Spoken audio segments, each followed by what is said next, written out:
रहीम। आज हमारा next topic है फीमेल रिप्रोडक्टिव साइकिल और हार्मोन्स का रेगुलेशन या हार्मोन्स का कंट्रोल।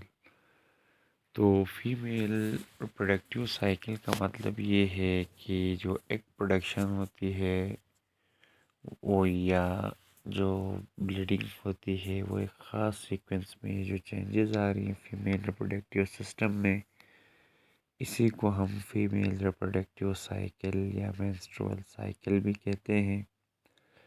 अगर फीमेल रिप्रोडक्टिव सिस्टम में ओवरी में कोई चेंज आ रही है तो ये ओवरियन साइकिल है, और अगर यूट्रस में कोई चेंज आ रहा है तो ये यूट्राइन साइकिल कहलाता है। और यहाँ पर जो हार्मोन्स, पिट्यूटरी के हार्मोन्स इसको कंट्रोल करते हैं, इन साइकिल्स को गोनेडोट्रोपिन्स कहलाते हैं। और ये साइकिल 3 फेजेस में कंप्लीट होता है: मेंस्ट्रुअल फेज, प्रोलिफरेटिव फेज और सेक्रेटरी फेज। तो पहले फेज को इन्होंने यहाँ नाम दिया है मेंस्ट्रुअल फेज। तो यहाँ पे सबसे पहले आपने याद रखना है कि जो फॉलिकल स्टिमुलेटिंग हार्मोन का लेवल राइज हो जाता है, तो मेंस्ट्रुएशन फेज में यानी यूट्रस में चेंजिंग आती है। यूट्रस का जो अंदर एंडोमेट्रियम है, जो डीपेस्ट पार्ट था, वो शेड हो जाएगा, अलग हो जाएगा। और यहाँ पे क्या होगा, एंडोमेट्रियम यूट्राइन वॉल से अलग हो जाएगा। इसी प्रोसेस के ज़रिए 3 to 5 डेज ब्लीडिंग होती है, और इस ब्लीडिंग के साथ टिश्यूज़ और ब्लड पास आउट होता है थ्रू वेजाइना। इसको हम कहते हैं जी मेंस्ट्रुअल फेज। और यूं ही यहाँ एफएसएच या फॉलिकल स्टिमुलेटिंग हार्मोन राइज करेगा, ये प्री ओव्यूलेटरी फेज में जाएगा। प्री ओव्यूलेटरी फेज में जाके ये ओवरी के अंदर जो फॉलिकल्स होते हैं, बहुत सारे बेग लाइक स्ट्रक्चर्स, उनके साथ compete करेगा। और वहाँ पे जो फॉलिकल्स हैं वो एज रिजल्ट एक फॉलिकल ग्रो करेगा, बाकी सारे डिसइंटीग्रेट हो जाएंगे या ख़त्म हो जाएंगे। और एक डोमिनेंट फॉलिकल जो ओवरी में वो मैच्योर हो जाएगा। जब वो मैच्योर हो जाता है तो अब उसको हम कहते हैं ग्राफियन फॉलिकल, और यहाँ एग फॉर्मेशन होती है अंदर, और इसको ओजेनेसिस कहते हैं। फिर यहाँ एफएसएच ग्राफियन फॉलिकल के ज़रिए अंदर से और एक हार्मोन यहाँ रिलीज़ करवाएगा। ओव्यूलेटरी फेज में एस्ट्रोजन का भी रोल है। एस्ट्रोजन का काम है यूटेरस की जो अंदर एंडोमेट्रियल लाइनिंग है, उस एंडोमेट्रियम को वेलवेटी बनाता है, थिक और वेस्कुलराइज्ड मीन्स कि वहाँ ब्लड वेसल्स देता है, ताकि जब बाद में बेबी फॉर्मेशन होगी तो वहाँ पे उसके लिए न्यूट्रिएंट्स वगैरह प्रोवाइड करने के लिए। और नॉर्मली जो सर्विकल म्यूकस वो थिक और स्टिकी होता है। और ये इस तरह से ये चेंजेस आ रही हैं जी प्री ओव्यूलेटरी फेज के अंदर। तो ये दो हार्मोन एफएसएच और एस्ट्रोजन का बड़ा रोल है इस ओव्यूलेटरी फेज में। और उसके बाद फिर ये जो सर्विकल म्यूकस जो थिक और स्टिकी है, ये राइज करेगा एस्ट्रोजन लेवल और काज करेगा जी इट टू थिन, ये थिन हो जाएगी सर्विक्स और क्रिस्टलाइन हो जाएगी। और ये passage of sperm into the uterus में हेल्प करे ये सर्विक्स थिन होके। फिर यहाँ एस्ट्रोजन एक दूसरा काम क्या करता है कि ये जो एफएसएच को ये स्टॉप कर देता है, यानी इसको मज़ीद रिलीज़ होने नहीं देता। और इस तरह से कंसंट्रेशन ऑफ एस्ट्रोजन बढ़ जाएगा और एफएसएच फॉल हो जाएगा ओव्यूलेशन फेज में। और ये एक सिग्नल होता है इंटीरियर पिट्यूटरी फिर रिलीज़ करती है और एक हार्मोन को, ल्यूटिनाइजिंग हार्मोन। और इस यानी जो ओव्यूलेटरी फेज या प्रोलिफरेटिव फेज में फिर सडन जो ही रिलीज़ होती है ल्यूटिनाइजिंग हार्मोन की, तो ये जो मैच्योर फॉलिकल था इससे एग रिलीज होगा और ये ओविडक्ट में जाएगा और इस प्रोसेस को हम कहते हैं ओव्यूलेशन। जो ही एग रिलीज होगी तो एलएच इसको रिलीज करवाएगा और यहाँ पे ये एग जो है ना मस्कुलर पेरिस्टालसिस के ज़रिए या अंदर सीलिया होते हैं वो पुश करके इसको ओविडक्ट में पहुँचाते हैं और ये लेस देन 5 मिनट्स में होता है।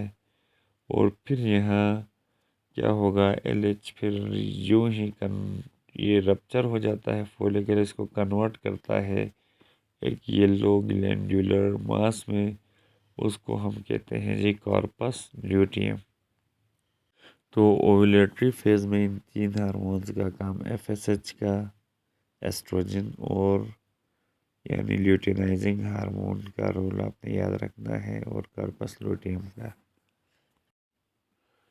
अब यहाँ सेक्रेटरी या पोस्ट ओव्यूलेटरी फेज में क्या होता है कि यहाँ अब यूं ही ओव्यूलेशन होगी, oogenesis, तो अब एंडोमेट्रियम प्रिपेयर हो जाएगा यूट्रस का ताकि वो इम्प्लांटेशन कर सके एम्ब्रियो का। ठीक है, तो यहाँ क्या होता है कि प्रोजेस्टेरॉन के लेवल्स ये राइज कर जाएगा कॉर्पस लूटियम से और ये फिर एस्ट्रोजन प्राइम एंडोमेट्रियम पे एक्ट करेगा और मज़ीद ये प्रोजेस्टेरॉन फिर यहाँ आर्टरीज को मज़ीद एलिबरेट करता है और ये जो ग्लैंडुलर लेयर्स है इनको मज़ीद फंक्शनल करेगा ताकि बेबी की इम्प्लांटेशन में हेल्प हो सके। और ये प्रोजेस्टेरॉन का काम है प्रेगनेंसी को डेवलप करना। अगर इसका लेवल कम हो जाए तो प्रेगनेंसी डेवलप नहीं होती।